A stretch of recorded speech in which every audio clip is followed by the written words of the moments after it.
Simple Car Guy here, and today we are checking out this Sincamex Matchbox Mini Dashcam. I have tested many expensive cameras in the past and, well, most are great, but you do have to spend a lot of money on them. So what if you want something simpler and less expensive? Well, this new dual dash camera is under $100 at the time of this video and promises 1440p quality footage at 30 frames per second. It also has super night vision, built-in Wi-Fi and GPS all in a small package. So let's open it up and check it out. So looking at the box itself, you can see it has a pretty interesting design, some gold color on the actual lens.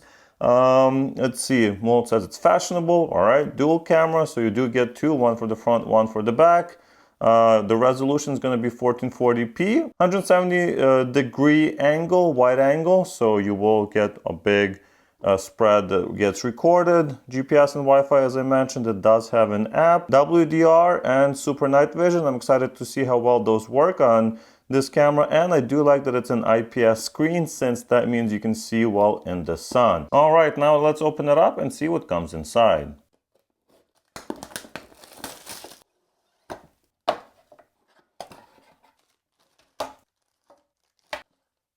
Alright, so here's everything you get in the box. You have your power adapter, so that plugs into your power socket, 12 volt. It's using a mini USB connector, and looks like the GPS is on this wire as well. Hopefully it's not too close to the cameras, because otherwise it's kind of difficult to route the wires. You also have your reverse camera. It looks like it's meant to be mounted outside. So you can mount it outside by your license plate and something like that. And then of course we have the actual dash cam. Very interesting design. As you can see, it has some gold. It has some gold color on here. Very smooth to adjust. Here at the top you have the double-sided tape that you will just take this part and stick to your windshield and then put the camera in. So that's nice and compact, so it'll stay on the windshield just like that. It doesn't take a lot of space. Here's your 2-inch IPS screen. You have your rear camera input, the micro SD card, which was not included. So that's, I guess, one of the things you have to expect when you buy something for only $90. You have your microphone here and the USB power input here as well, and most likely a reset button just right there, and a couple of buttons obviously for the menu and to navigate the menu as well. All right, what else do we get in this box? Well, we also have this user manual, so quick start guide type of thing. Here's how you download the app, and here's the Wi-Fi username and password, so that's good to know, and it gives you a little bit of information on how to use it. I'll let you know if this app is any good and if it's worth downloading. And you get one of these trim removal tools to make it a little bit easier to install the camera in the car. All right, I'm gonna go ahead and install this in the car, and then we'll go for a drive. All right, as you can see, I have installed my camera right under the rear view mirror, and there's the little hump that usually cars have, and it fits in here very nicely. It's very fitting with the windshield, so I do like the low profile that this gives you. And looking at the menu, it's pretty simple here. So what you have is just, well, recording time, your quality, so it is 1440p for the front and 1080p for the rear.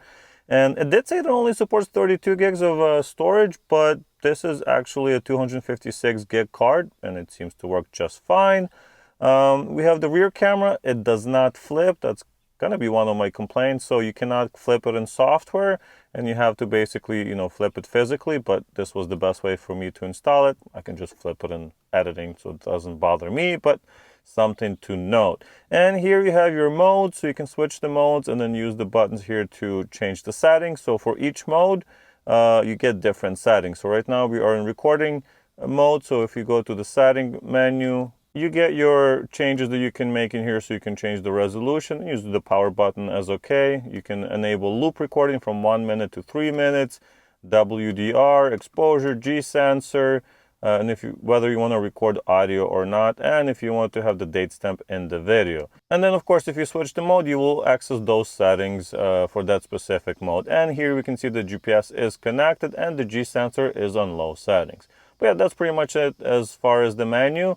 Very easy to do. So now we're just gonna connect through the app using Wi-Fi and see what kind of settings we can adjust there and if it's anything extra. Connecting to the app was very simple. You switch the modes on the camera until SSID information shows up on the screen, and then simply connect to it using your phone.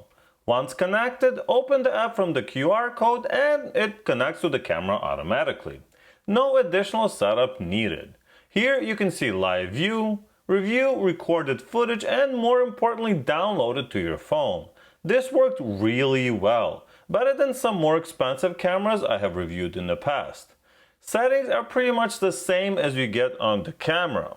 I noticed that you cannot adjust resolution or flip the camera horizontally or vertically though. I also noticed that there are ads in the app, which I found kind of odd. The rest is pretty standard stuff. Moving on to the footage, it is indeed 2560 by 1440 pixels at 30 frames per second, but it's not as sharp as I would expect. Don't get me wrong, you are getting very usable footage, and for the price, it's more than adequate. The rear looks just as good, if not better, thanks to being installed on the outside of the car. This is one of the benefits of having a waterproof rear camera. The tint on the rear glass just doesn't matter at this point as the camera has a clear view. I think if they improve the contrast or the HDR effect on these cameras in future firmware updates, it would rival cameras twice the price. Alright, so we are driving about 40 miles an hour and I just want to see how the microphone sounds. This is an electric vehicle, so it's pretty quiet inside here, but let's see what kind of quality it captures and, well, how well it captures the video as well. During the night, I was pleasantly surprised as the video quality was just as good as during the day. The rear camera's video was usable, which is more than I can say about some other cameras, but of course not very clear when headlights are pointed straight at it. Overall, I would recommend this camera to anyone on a budget that's looking for a camera that will do the job and produce decent quality footage for those emergencies.